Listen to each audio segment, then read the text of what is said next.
Someone once decided I was a liar because of an Instagram story. Let me tell you what happened. A few years ago, I was part of a witchcraft community here in Europe. It was local and in-person, consisting of people I practiced with, people I sat in circle with, and people I'd considered community. And then from 2023 to 2024, my attendance dropped off. It was poor, to say the least, because behind the scenes, I was living through the worst period of my life. My world had absolutely collapsed, and so I told them what I was able to tell them. I said that I was unwell and I was grieving, and I said that my mother had died. I said that I couldn't make it to our meetings. Then one day, I posted an Instagram story from a hotel in Berlin. And instead of a single person reaching out to ask if I was okay or to get any clarification, there ended up being conversations happening in my absence about removing me from the group because clearly I had been lying. Clearly, a woman who can stand in a hotel lobby and post a 15-second story is a woman who is absolutely fine. And these were people who knew that my mother had died. And a single Instagram story was enough to overwrite that. And the verdict was already in. She's inauthentic. Now, I want to talk about that verdict today because it isn't just my story. It's happening everywhere. And I recently watched it happen to another creator whose audience turned on her for exactly this. She was going through something immense and devastating. Yet, she kept seeing clients and taking spellwork commissions. And so the internet decided that it meant either she must be faking it or she's not actually fit to work with clients. Because underneath what happened to me and what happened to her is one of the biggest assumptions that we make about each other. It's the assumption that if someone is seemingly functioning, that they cannot really be suffering. Why do we assume that someone who is truly suffering should look like they're suffering? Sit with that for a moment because almost everything cruel that happens around this topic grows out of that one assumption. In this video, we're going to take it apart.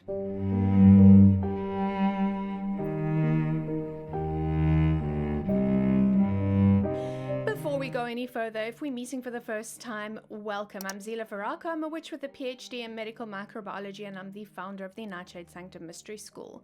On this channel, we talk about witchcraft, dark goddesses, and the real unpolished work of being human. If that sounds like your kind of place, hit like and subscribe and hit that notification bell so that you never miss a video from me. All right, let's start with the advice everybody loves to give. Everyone is ready to say things like, take time off, rest, choose yourself, focus on yourself, and then come back to work when you're ready. Beautiful advice, genuinely, and I hope everyone watching this gets to follow it one day. But look at what that advice quietly assumes. It assumes you have savings. It assumes you have parents that you can call, a family home you can retreat to, a spouse whose income covers the rent, sick leave, disability insurance, a supportive HR department, or a country with a real social safety net. Strip all of that away, and advice like take time off to heal becomes outright cruel. And not necessarily because the person saying it means to be cruel. They usually don't. But listen to what that sentence actually does to someone with no real support system. Every single time, it lands as a reminder that the doors everyone keeps pointing you toward are never open for you, and that the safety and support that other people take for granted were never available to you. And that reminder causes real grief. It adds to a burden that the person is already carrying, and it also comes with an undercurrent that says, you are alone, you need rest, but you cannot have it. Unlike other people, you have no family who can simply take you in. You have no options. And so a seemingly harmless piece of advice quietly reminds an already vulnerable person of their harshest reality. So let me tell you what my reality is. I do not have family to fall back on. I do not have parents, cousins, or an extended family with a spare room. As a result, there have been points in my life where I have literally ended up homeless, eating out of dumpsters, or institutionalized because there was simply nobody there to catch me when I fell. So for me, the wheels coming off isn't just a rough patch, it is complete and utter annihilation. There is no version of my life where I disappear for half a year while somebody else pays my bills or checks that I'm eating. And I'm far from alone in that. For so many of us, especially those of us who built businesses precisely because nobody was coming to save us, the conversation about rest changes completely when missing rent means losing the roof over your head. Social media is not a fun hobby of creative expression for me. It is my job. And my work is how I keep a roof over my head. So when you see someone posting, teaching, working, showing up, while they've also told you that they're going through something enormous, before you decide that they must be exaggerating their pain, ask yourself, what exactly do you think their alternative is? Do you think that they would be doing that if they had literally any other option?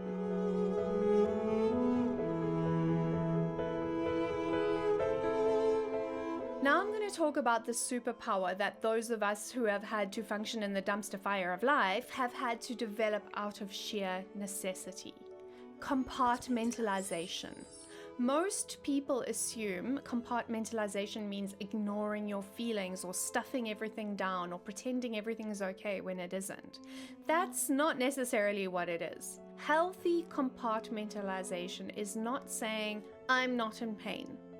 Healthy compartmentalization is saying, yes, I am grieving, but for the next hour, I need to be fully present for the person sitting in front of me right now. The pain doesn't get denied, but it just gets a seat in the waiting room. And before I go deeper, some context you might not know about me as well. Before this life, I studied psychology at university, and I spent 4 years in medico-legal consulting, supporting a court-appointed expert in pediatric psychology. I was involved in child custody cases, child protection cases, complex pediatric cases requiring an expert. I saw what trauma does to human beings professionally long before I understood what it had done to me personally. In many ways, I spent years studying human behavior academically before I ever realized I was studying myself. So when I tell you that a person who compartmentalizes is not necessarily in denial and also not necessarily inauthentic, know that I'm not just quoting an infographic on this. I'm speaking from my formal psychology training and my professional experience, and also from my lived experience. Denial is a different thing entirely. Denial says this is not happening, while compartmentalization says this is happening. It is real, it is enormous, and I'm choosing to set it down for now because something or someone needs me present. Now, I can already hear the question forming. Isn't that unhealthy? Isn't that just a more sophisticated way of running from your feelings? The thing is, the crucial question is not whether you set your feelings aside. The crucial question is whether you ever come back for them.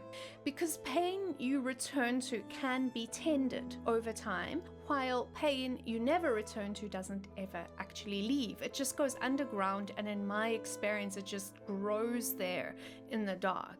And that one question, do you come back, is what actually separates the different ways people cope with their pain. So let me lay them out for you, because these things get used interchangeably all the time and they are not remotely the same. Suppression is pushing a feeling down with no intention of ever returning to it. The lid goes on, and the plan, if we're honest, is that the lid stays on forever.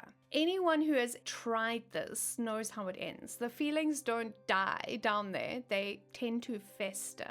Then there's avoidance, which is building your whole life around never facing the hard stuff at all, never being alone, never being still, never letting the quiet settle in, because the quiet is where it lives. And then you have dissociation, which is where the nervous system makes the decision without you. It pulls away from the moment because the current running through you is just much too strong. And if that is happening to you regularly, then your system is telling you the load is beyond what you can carry alone, and it is also your signal to reach out for support. Compartmentalisation, the healthy kind, is the one I've just described to you. It's conscious containment. The grief is exactly where I placed it, and I can tell you when I'm going back for it. Nothing is hidden from me. The feelings are there, held safely until I'm able to go back to them. And I have traversed all of these realms from, denial and suppression and avoidance and dissociation. What separates these is who is doing the choosing, and do you actually come back to process things? If you are choosing and you return to do the work, then this is an adaptive regulation strategy. Your agency is maintained and you're healing and growing, usually over an extended or longer time frame. But if these realms are choosing you, or if you never actually return, that's where there might be something maladaptive going on. 4 years of watching expert assessments of what trauma does to families taught me how the psyche will protect itself with any means available. All of these are your nervous system's way of protecting you, but only one of them actually leaves the keys in your own hands. And I'm genuinely curious, which of these do you recognize in yourself? These self-protection mechanisms. Tell me in the comments. I read them, and your honesty down there might also be the thing that gives someone else permission to be honest too. Which brings us to a very practical problem. If the thing that determines whether compartmentalization is healthy or unhealthy is whether you eventually come back and process things, then we need a way of making sure that we actually go and do that. And I've learned the hard way that grief does not care that you have a client call in 20 minutes. It does not care that the rent is due next week. It arrives when it arrives, and it takes what it takes. I cannot control my grief. Nobody can. But what I can do is build a relationship with it. And I've learned a lot about this from Kellyanne Maddox. Kellyanne has been my mentor on and off for over a decade now, and she's someone who has walked through her own profound darkness and speaks about it openly on her platforms with more honesty than almost anyone I know. And she's also been one of the people who kept me tethered through my worst years, and I'm deeply grateful to her. And she's also walked this exact road before me in public. She grieved the sudden loss of her brother in full view of her audience, and all the while she kept showing up on her channel, and she spoke about precisely what I'm speaking about today, years before I found the words for it. So definitely go spend time on her channel. She has a wealth of resources, and I've linked it below in the description. I've had to learn healthy compartmentalization, and one of the tools for this is a timed grief practice that Kellyanne actually helped me establish. And it might sound strange or even clinical until you understand what it is. It also isn't something that we've pulled out of thin air either. Grief counselors and trauma therapists talk about dosing grief, and the research on how human beings actually grieve shows that healthy grieving is not one continuous state where you fall apart and then you somehow get it together permanently. Rather, it's a journey, and it oscillates. We move toward the pain, and then we pull away from it back toward life, and then toward the pain again. And that rhythm itself is not dysfunctional. It is literally what grieving looks like. Timed grief is simply doing this consciously. And what it means is that I make an appointment with my pain, literally. The way that you book a session with a therapist, I book a session with my grief. It could be tonight, 9 o'clock, 1 hour. And when that hour arrives, I keep the appointment. I have my own witchy way of doing this. I close the door, I cast the circle, I call in my guides, I light the candle, I go to the altar or the journal or the photographs, and I let it be exactly as enormous as it actually is. I don't manage the pain in there. I sob. I fall apart if that's what I need to do, and I certainly don't maintain composure for an empty room. And then, when the hour closes, I close the circle. I blow out the candle, I wash my face, and I return to life.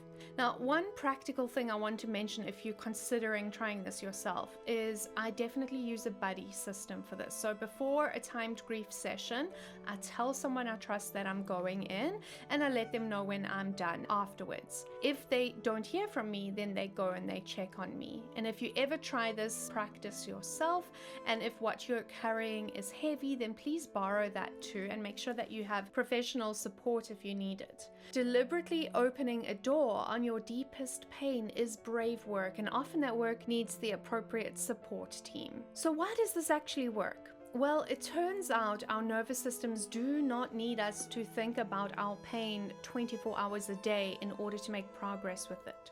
What we need is the promise that we're not abandoning it forever.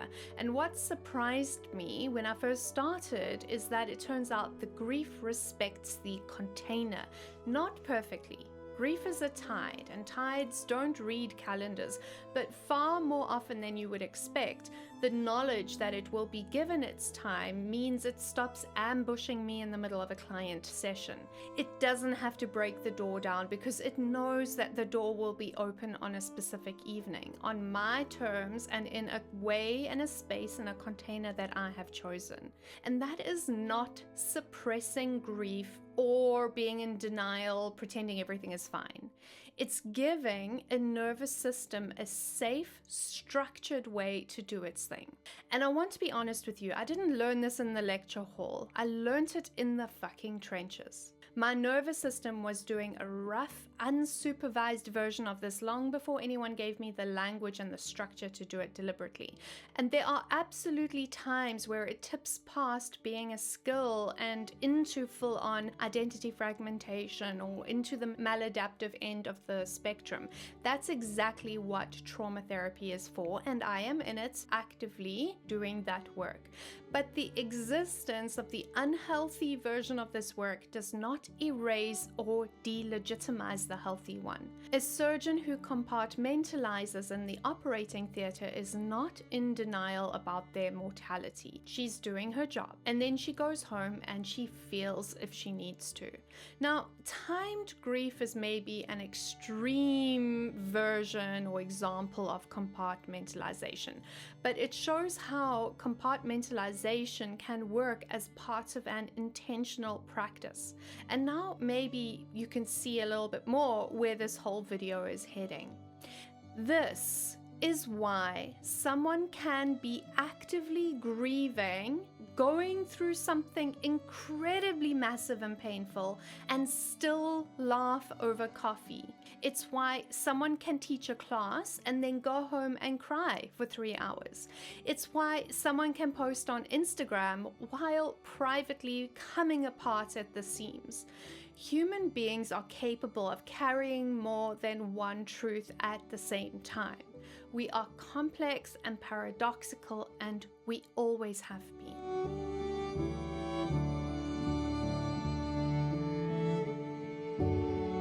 So let me tell you what I was actually carrying while that community was voting on my authenticity. In 2023, my world collapsed. I lost my mother and my grandmother in the same year under circumstances I'm not ready to talk about publicly. Maybe one day I will be, but probably never. I was also at the same time fighting my way through early recovery from substance abuse. And that year I also had a tumor surgically removed. I was also going through the divorce from my first marriage. That was the year it was finalized. And I had a bad fall and I ended up on crutches for 6 weeks. And then my cousin had died from a brain tumor. And yes, there was even more. There was so much more that happened that year. That was the woman that they were quietly discussing removing from the circle because she posted an Instagram story. Because things were clearly not as bad as she said they were if she could show up on social media. By the way, they only knew about my mother's death. They didn't even know about the rest. Now, at some point, I decided to stop watering dead plants, and I never went back to that group. And not out of bitterness, I hold no grudge against those people today. I simply understood something that year about which rooms I dedicate my energy to. And through all of it, I kept working. I kept showing up for clients. I taught classes, I launched courses, I founded a mystery school, I read cards, I created content, I held workshops and masterclasses, and I did it all at 100% because my clients deserve nothing less, and because honestly, those hours of service were some of the only hours where I could breathe.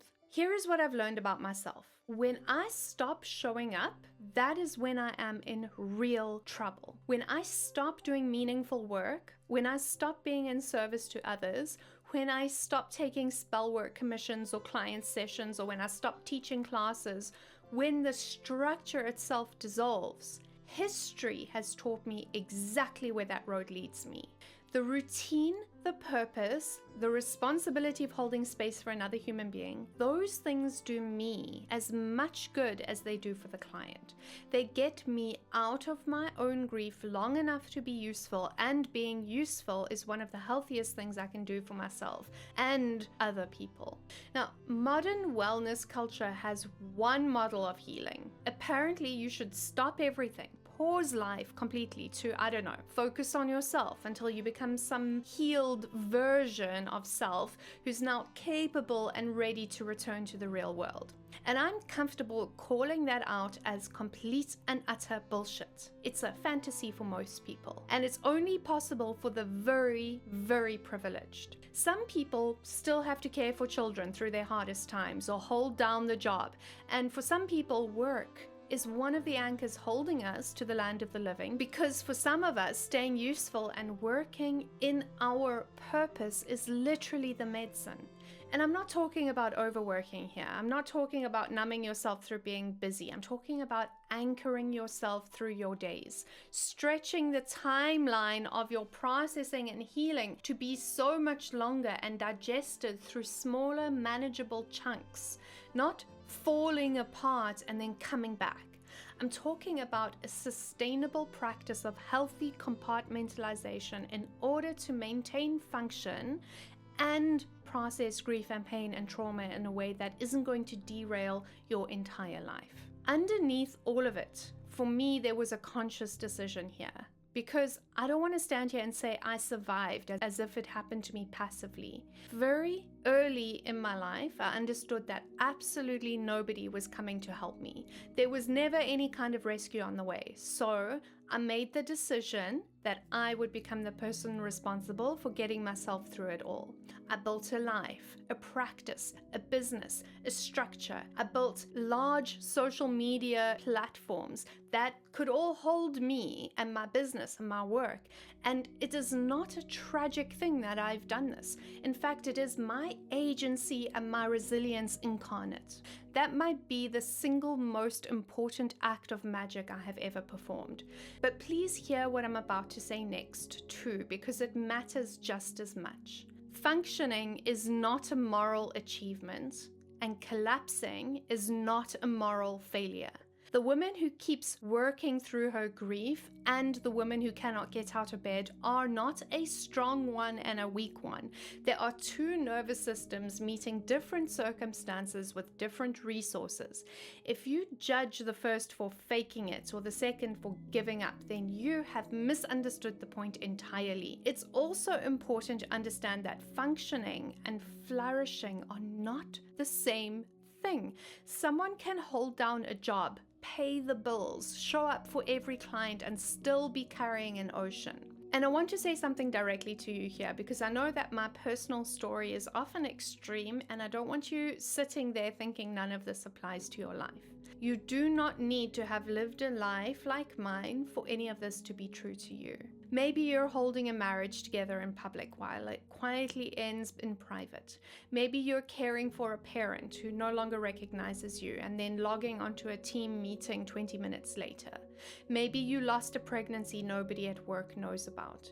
Maybe you got a diagnosis that you've told exactly 3 people about. Maybe you're grieving a friendship or a version of your life that isn't coming back. You don't have to have been homeless for the principle to hold. The vast majority of the suffering happening around you today is completely invisible, and it belongs to people who are getting the emails answered anyway.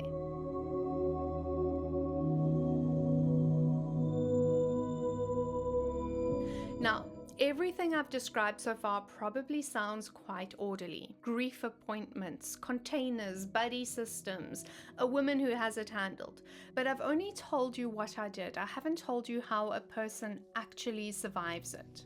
Because compartmentalization on its own is not enough. If all you ever do is set your pain down and close the doors on it, eventually every room in the house is locked and then you've gone completely numb, quietly disappearing from the inside. You need some way to pick those feelings back up. Somewhere, the grief needs to be allowed to be exactly as enormous as it is. Somewhere, it needs to get witnessed. And that can absolutely be through getting professional help and therapy for that process. And for me, that practice, in addition to therapy, has always been the altar. So let me take you back to Berlin, not to the hotel story. I'm talking years before that. There was a chapter of my life in the depths of my substance abuse, and I could barely leave the house. I was in the darkest period of my life, and I knew it, and I could not yet find a way out. But every morning, I got up and I sat at my altar for 20 minutes. And I did my witchy shit. I lit a candle in the dark. I begged my goddesses to help me, to show me a way out. I cried. I scried into my black obsidian mirror. I pulled tarot cards. I cast spells.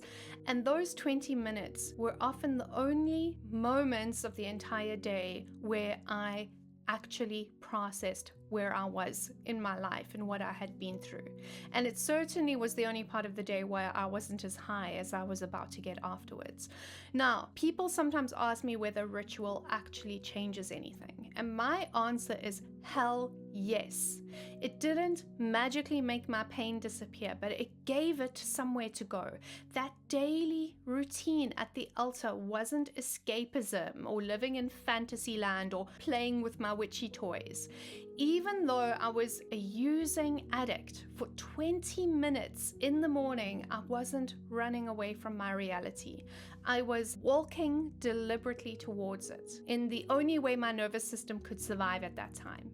It was a space where the pain was allowed to be present. It was allowed to be witnessed and held by something larger than me. People understand that idea when we call it mindfulness or a meditation practice. And they understand it when we call it therapy or yoga. I'm talking about witchcraft as another doorway into the same human need. Sometimes the tarot card brought me hope, and other times my practices felt like a cosmic bitch slap from the universe telling me plainly something had to change. Both of those were the medicine. People sometimes look at my work as well with the dark goddesses and think it's part of a brand or an aesthetic. So let me be very clear. That candle, that mirror, that card, that altar, the spells, the practices, the goddesses, those were lifelines in my darkest moments, and they continue to be lifelines. That daily practice is a thread I held onto in the dark, and I followed it one step at a time, all the way out of the darkness. I'm clean and sober today, and I'm in trauma therapy, and I still sit at the altar every morning because the tools that carried me through the worst of it are the same tools I still use today. The tools I teach now. It's exactly why I have made it my life's work to teach them. The reason isn't because they look nice on an Instagram reel. It's because witchcraft works. These tools save lives and they change lives, and they are the very thing that took me from dying to surviving to thriving. And looking back now with everything I understand, I think compartmentalization saved me by teaching me how to build containers. Compartmentalization creates a container for my attention. Then timed grief is a container for my emotion. The altar is a container for my relationship with all of it and with the divine. There is a place where pain can be set down and a place where it can be picked back up and witnessed without being allowed to consume every other part of a life.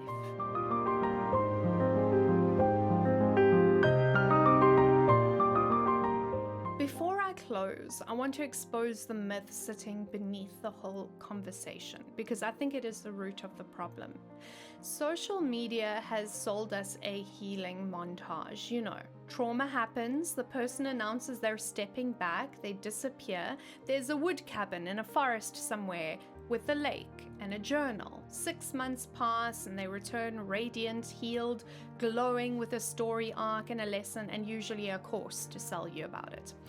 That montage has done real damage because it has become the only publicly recognizable trajectory for healing. Anyone whose survival doesn't fit that story gets read as suspicious. The thing is, functioning survivors unsettle people because they break our categories.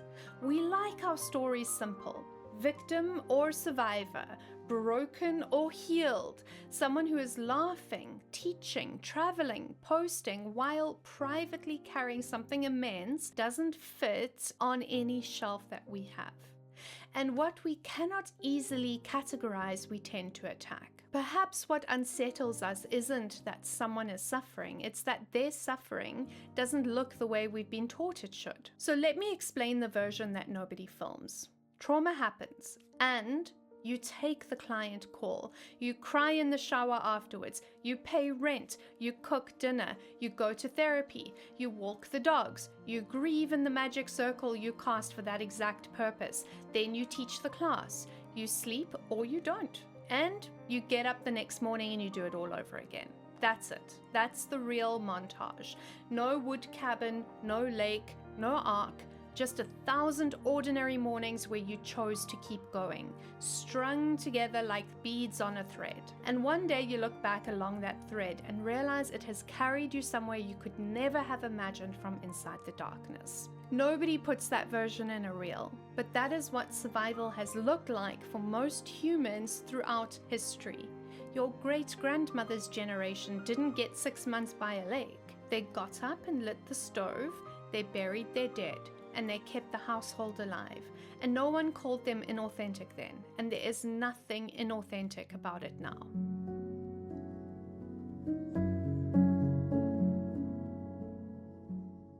So let me bring this home. If that's you right now, if you are smiling in meetings, posting your content, showing up for your people, while privately carrying something that would buckle the knees of everyone around you if they could see it, then hear me. You are not a fraud. You are not inauthentic.